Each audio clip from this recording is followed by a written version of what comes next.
For active members, for credits towards LMHF Wellness Program Part 2, you must watch the video in its entirety and comment on each video with your name.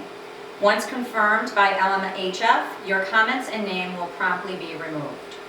So hello everyone.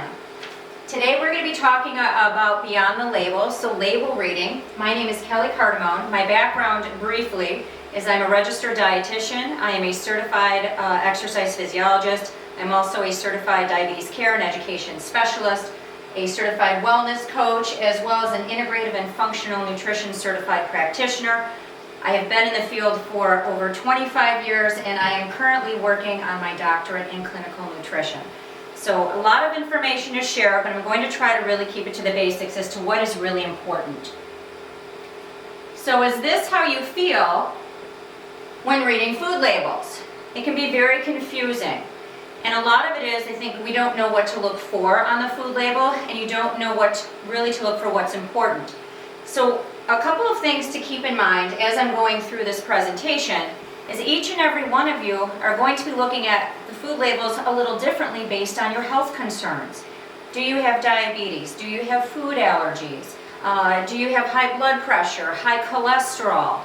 Do you have celiac disease? There's many different reasons for what you'll be looking for on that food label. But I want to really cover what the basics are and what's really important, because again, it can get really confusing. So today I really want to make it easy for you. And the biggest thing is to not get distracted by marketing schemes. You have to remember that it's big business and they really want you to buy their product. So you really don't want to get caught up by fancy packaging and pretty pictures and colors and things like that. You really want to look at two most important parts of this food label are the nutrition facts panel and the ingredient list. Oops, there we go. So I want to start by going over the ingredient list. Basically, it goes in descending order. So what that means is, and you can see here, the ingredient list, is that it goes by something that is in greatest volume or percentage in the product, and then as it gets less abundant in the product, it actually will start to decrease in that order. Now, I'm sure you have heard to aim for 5 ingredients or less. That is something out there that's really common in the health field, and a lot of people like to say aim for 5 ingredients or less. And I really do think that that is something to consider, and it's kind of a great a rule to follow. But the problem is that doesn't always work well, especially if you get into a product that has lots of herbs, spices, seasonings, flavorings. Then you're going to really go beyond that 5 ingredients that's in there.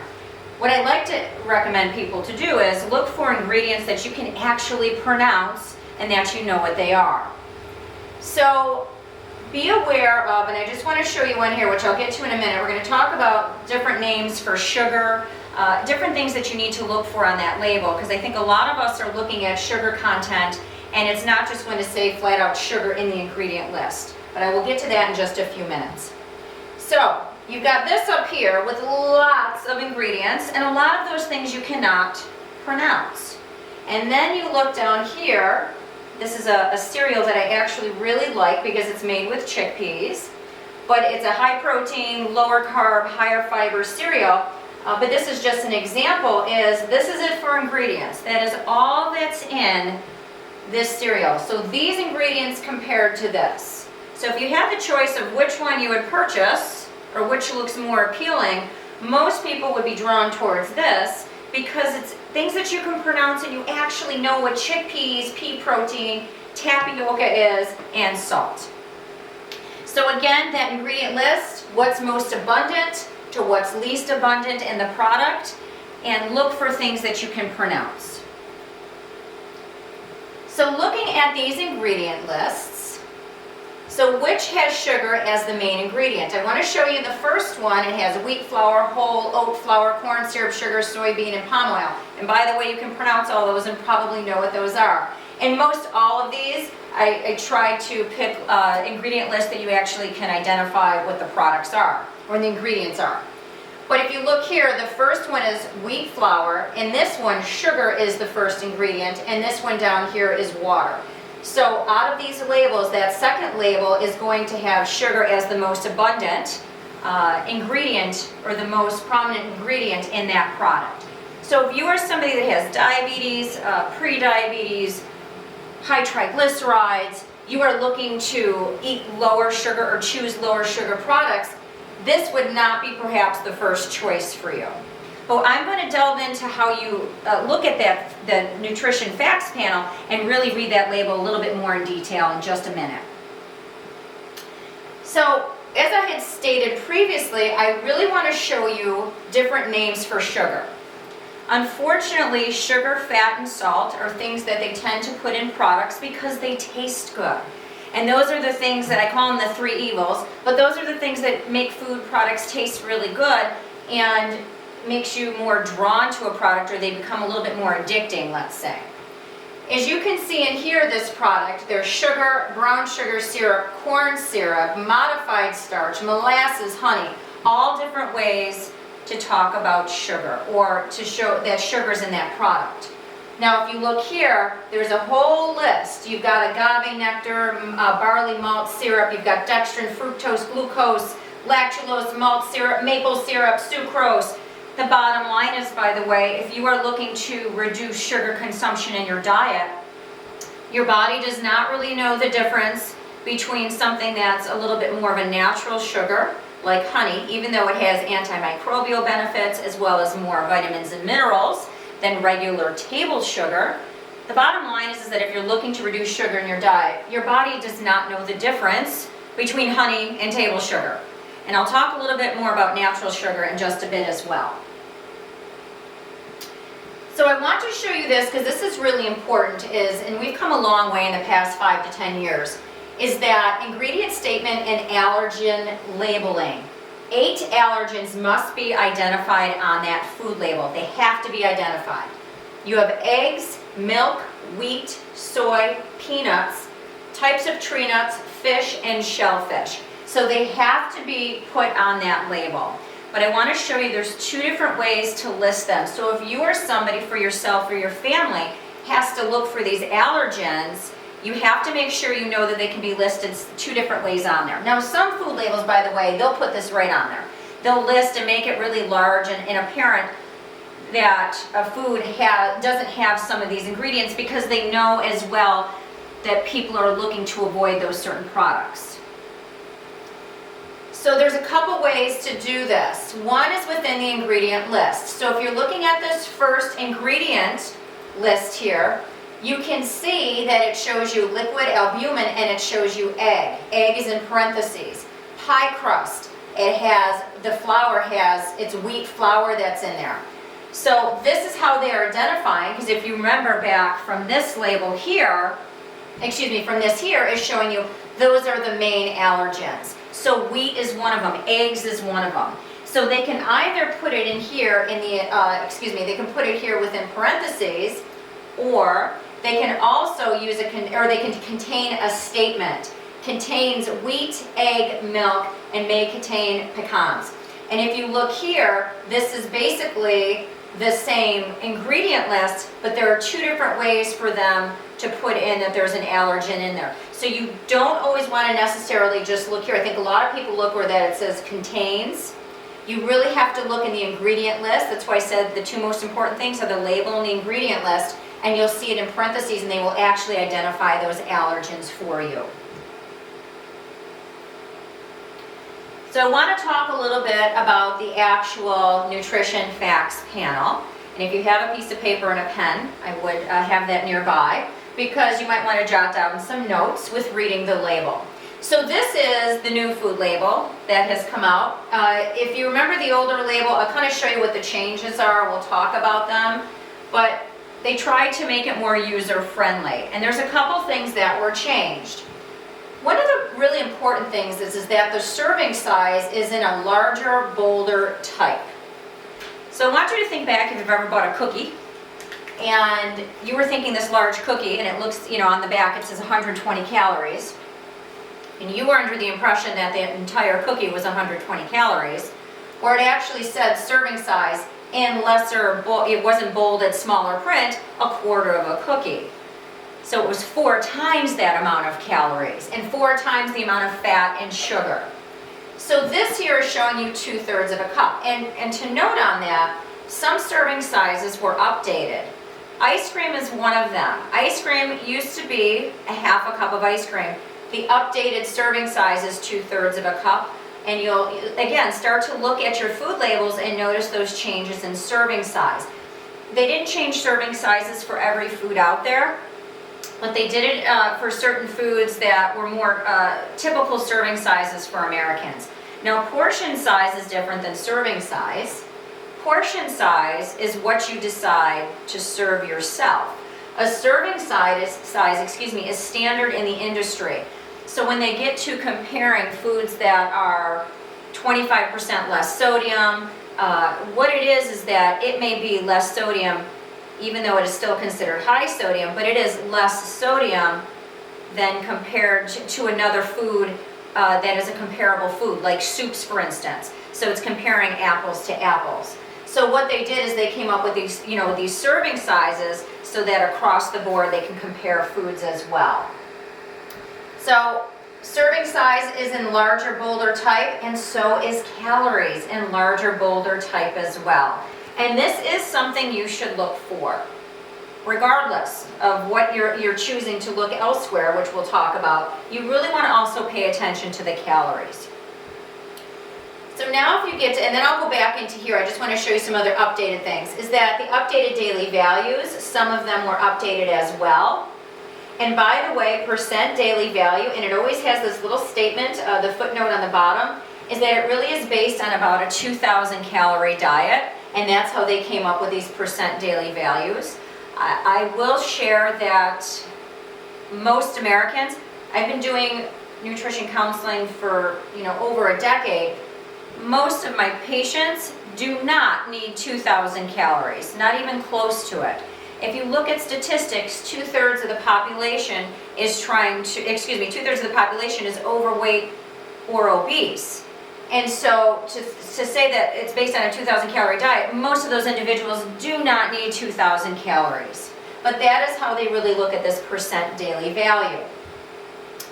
Now, the other thing that they did is that the actual amounts were declared. So when you used to look at calcium, instead of just being a percentage, and this I really do like a lot of the changes that were made, is that now they're putting down what the milligrams are, or what the amounts are for your vitamin D and calcium, iron, and potassium, which is really important. And I really like the fact that if you look at most Americans, they don't get enough vitamin D or enough potassium in their diet. And this one's really important. I like potassium because if you have high blood pressure and you're following the DASH diet, which is the dietary approach to stop hypertension, it really reinforces foods that are higher in potassium. Now, I'm not saying to start taking potassium supplements to lower blood pressure by any means, but the point is that we don't get enough, and so if you want to look for foods that are higher in potassium, or if you are somebody that has renal issues and you have chronic kidney disease, or you are on dialysis, and you've been informed or instructed to lower potassium in your diet, that's what's really nice about this as well, so you can kind of stay within those parameters. Now, the other nice thing that has happened with that is they changed those nutrients that were required. And the one I really love is that they've added sugars. So before, and by the way, some of these labels are still their older labels are still just going to state total sugars. You have to give some time for these products to kind of be phased out and the new ones phased back in. But total sugars, so just to clarify, so if something says total sugars of 12 grams, and it includes 10 grams of added sugars, that does not mean there are 22 grams of sugar total. What that means is that out of the 12 grams, 10 of those grams are added sugars, and 2 of those grams are natural sugars. And that is something to take note. They add sugar to products, as I had stated before. But again, if you are someone who you have prediabetes or diabetes, you have to make sure that you really look at total sugars, because again, if it's natural or added, your body really doesn't know the difference. Milk, for instance, is 12 grams of sugar per cup, which a lot of people with pre-diabetes, diabetes, gestational diabetes don't realize that the sugar in milk in my book is high because I tell my patients to keep it under 10 grams per serving. So for a lot of individuals with diabetes, a glass of milk, and regardless of if it's whole milk or skim milk or 2%, the only thing that changes is the fat content, is that it really raises or tends to raise their blood glucose levels. So you want to really take note and look at totals, and then yeah, if I saw something that had a lot of added sugar, I would avoid it. So I want to delve into what my rules are for reading the food label. As I had stated earlier, you may be looking at different things based on maybe someone is on dialysis or maybe somebody has to increase potassium in the diet. Perhaps you have high cholesterol, high blood pressure, all different things that you might be looking at on the label, but I'm going to give you the basics that I really tend to teach most of my patients and the rules that I like to follow. So as I had stated earlier, absolutely look at that serving size and look at the calories. And if you are someone that is counting calories because you are trying to lose weight, and that's how we lose weight, right? You have to have a calorie deficit below what the body needs or burns on a daily basis to lose weight. Calories are important. But believe it or not, I don't get wrapped up in here too much. I really try to go in here to guide individuals. So I'm going to go through the order that I tell my patients to go through, and again, the order that I follow. The first thing I tell you to look at is total sugars. By the way, I do apologize. I should have stated that these rules should be 80 to 90% of the foods that you purchase that are in your house. You're going to be hard pressed. Yes, there are ice creams out there that are going to be lower sugar and more protein and so forth. But again, 80 to 90%. If it's something that you have once or twice a week, or a small treat, or it's someone's birthday, or a celebration, that is totally different. But a majority of the foods in your house should really follow these rules. So the first thing is total sugars. My rule is it should be less than 10 grams, 0 through 9. I've heard that some individuals say 5 grams or less, and I think that that's really great. However, all of you are going to be on different food budgets, different places that you shop, and I have found for most of my patients, I've actually tried both, the 5 grams or less, or the less than 10, and I will say realistically, most individuals can follow the under 10 grams. So 0 through 9 grams of total sugar is a great choice. 10 grams or higher on occasion. So less sugar is better. To put that into perspective, for every 4 grams of sugar, that equals 1 teaspoon. So if you looked at something here, for instance, has 12 grams of total sugar, if you divide by 4, that's 3 teaspoons of sugar in this serving. So again, take the total grams of sugar, divide by 4, and that will give you teaspoons. So we look at total sugars. Next thing that I have everyone look at is dietary fiber. Americans do not get enough fiber in their diet. Fiber helps to bulk your stool, lower cholesterol, help you feel more full and satisfied, regulate blood glucose or blood sugar readings. So I like higher fiber foods. You want to get the most out of your food. Now, unless you're told to avoid fiber, for something that is an acute illness, that's different. But for most individuals, I tell them look for 3 grams or more of fiber per serving. Again, you can be shopping at all these Whole Foods, Walmart, Wegmans, Tops. It does not matter. You will find products that fill these rules that I've established for my clients or patients to follow. So sugar, 0 through 9, single digits only. Dietary fiber, 3 grams or more is ideal. The next thing I look at, I don't actually look at total fat. For some individuals, I advise that, especially if we have cardiac disease that's pretty severe. But I really tend to look at the saturated, but really the trans fat. You are not going to find a lot of products with trans fat in there, actually.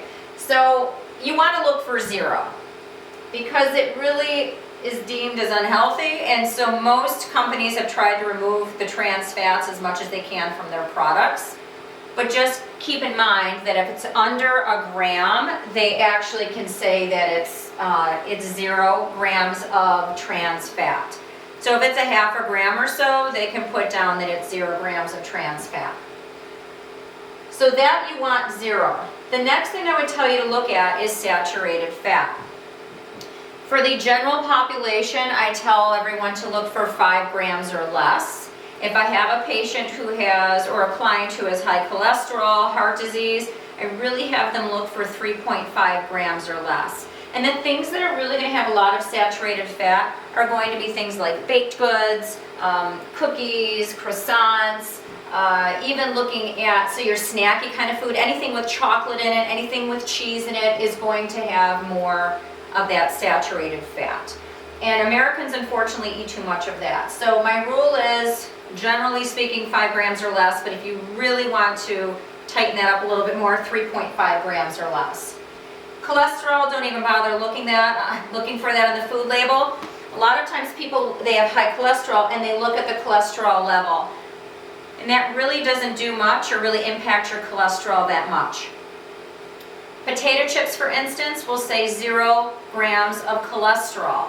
So somebody with high cholesterol might think that that's a great option. But you have to remember that they have a lot of saturated fat. So your body really takes fat and produces cholesterol. So I really do not have patients look at that, even with high cholesterol, or clients, I should say. Clients or patients. I do have them look again more at the fat content. Now, sodium. Most Americans need about 23 to 2,400 milligrams a day. If you have diabetes, high blood pressure, high cholesterol, the recommendations at that point are going to be about 1,500 milligrams or less. Most Americans eat 3,000 milligrams plus per day. So my rule for that is if you need to follow a lower sodium diet, look for 200 milligrams or less. The rest of the population, I tell them to try to stick with 300 milligrams or less of sodium. I do not have high blood pressure, nobody in my immediate family does. I still tend to buy lower sodium products because unfortunately, again, sugar, fat, and salt are the things that they put in products to really make them taste good. Now, if I am buying a can of soup, I do not expect that to meet that criteria. So when you get into certain sauces, even low sodium soy sauce, most of your soups, lunch meat's another one, dressings, salad dressings. There's a lot of these foods that will not meet that criteria, but remember I had said it's 80 to 90% of your food. So it does not have to be 100%. Now, I do not really necessarily look so much at protein. I like protein, it keeps you more full and satisfied, but I do recommend that if you are buying something that's going to be a meal replacement for you, can it be a bar, a shake, even a frozen meal, and there are some healthier frozen meals out there, that when you're looking at the protein, I recommend 15 grams or more because it is a meal replacement. So you want to make sure that you're meeting your daily protein needs. Most Americans, by the way, get enough protein, they get too much protein. So that is why I don't focus so much on there. But again, if you're looking for a meal replacement of some sort. So as I had said earlier, just to kind of show you this, serving sizes have changed. Again, looking at ice cream, things like that, that you'll see that you get 3 servings out of a pint versus 4 servings. So they have changed that. And it's more realistic. And what I recommend people doing with that, by the way, is I recommend that they, even for a week or so, track the food that you're eating. There are things like Lose It, MyFitnessPal, which are great apps that are free. There's a lot of them out there. Is that use those apps, but start measuring your food. A tablespoon of peanut butter is 100 calories. How many of you measure out a tablespoon of peanut butter? You're probably scooping it right out of the container because, of course, peanut butter is good. We all do that. But try to measure it out because if you are trying to manage your weight or lose weight, those calories do count and that serving size does count. So again, the key things to look for, less calories, usually. Lower sugar, lower fat, less sodium. Unless, again, you are somebody that needs more sodium, but most people do not. More fiber, more vitamin D, and more potassium. I just want to make one more note on vitamin D. Vitamin D does not occur naturally in food. You'll find it in some foods, but your fatty foods and fish and things like that. But vitamin D has to be added to foods or taken in a supplement form, especially here in Western New York, where in the wintertime we're not getting the sun. Sun is your best source of vitamin D, but that is why you look for foods that are going to be fortified with vitamin D. If you don't need to be gluten-free, you don't have a sensitivity or celiac disease, no, it doesn't make it better. Unfortunately, a lot of gluten-free foods, like processed foods like crackers and cereals, if they're not made from beans and legumes or buckwheat or quinoa, they tend to be really low in fiber. Organic does not necessarily mean healthier. So when I say healthier, I mean you can buy organic, gluten-free Pop-Tarts or breakfast pastries, so it does not necessarily make it a healthier choice. So why I say you might be looking at these because you want less pesticides, you want less modification to the product, or excuse me, the plant or whatever itself, that I understand. But you can't necessarily believe that organic and non-GMO and gluten-free is going to always be a healthier choice. Again, there are cookies and lots of foods that tend to be high in sugar, high in fat, that fit that category. So that completes the presentation for today. Hopefully you learned a little bit more about the food label and some of the basics and things that you should be looking for to make healthier choices. Thank you.